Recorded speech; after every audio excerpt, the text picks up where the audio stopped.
Creek, and Steve's kicking in another pound.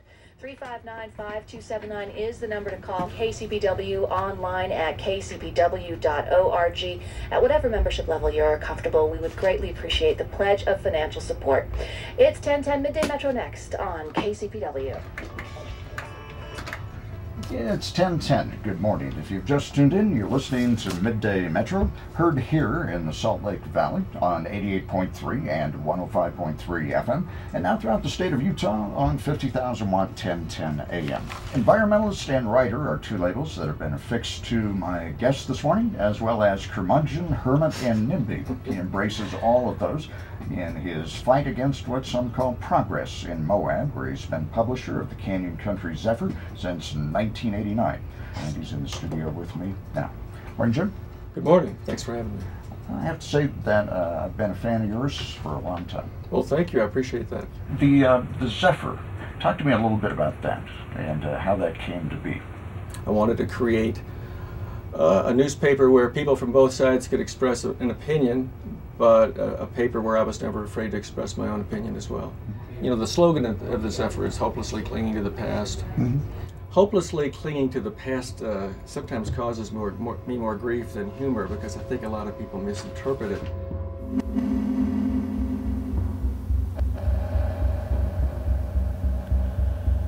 Your personality and your priorities start to form when you're so little.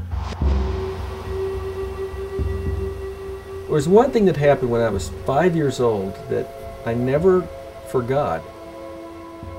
We lived on this street. It was called Glenmead Road, and it was on the edge of Louisville, Kentucky, and behind us was this big field.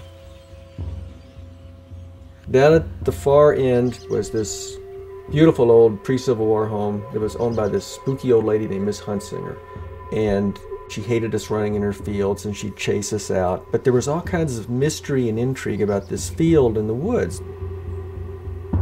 And there were all these rumors that we kids talked about, that there was a hobo camp back in the big woods on the other side of the field. I just remember being so intrigued by the notion that there were all these things that I didn't understand that were just out there beyond those trees. I remember my father was shaving, and I was in the bathroom, and I looked out the window, and when I looked across the field, there was a line of bulldozers and earth movers, end to end, across the other side of the field.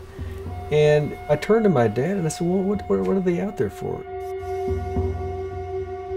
But from that moment, I was always troubled by the sight of a bulldozer. It's from an early age you start seeing how things really do change constantly, and nothing you look at is going to be there forever.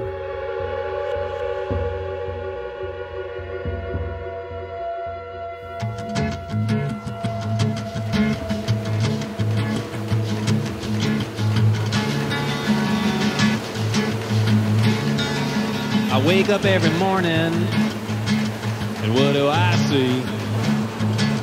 Another bulldozer coming right at me.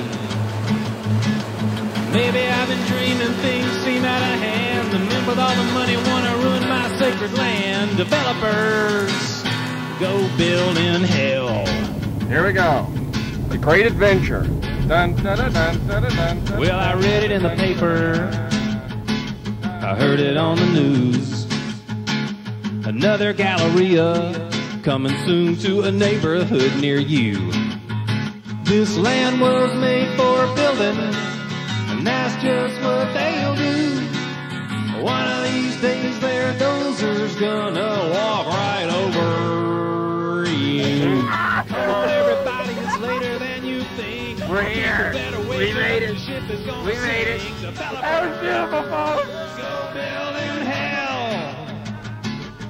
Yeah, developers go build in hell.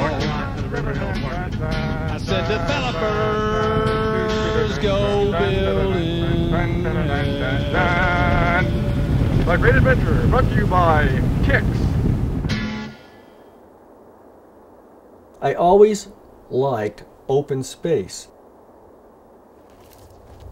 When I was still back in Kentucky, we used to go canoeing down the Salt River right through the middle of Fort Knox Military Reservation. I would always get to the point by the afternoon I had to climb out of the river and find a high spot. I was always running up the tops of knolls, anything I could find so I could get a view. And then when I was about 15, my family took one of those traditional American vacations where you go 8,000 miles in 11 days. We left Louisville on an early morning and drove all day and drove through the night, and when the sun came up the next morning we were in Tucumcari, New Mexico. And that was the first time I'd seen the West, was when the sun came up that morning.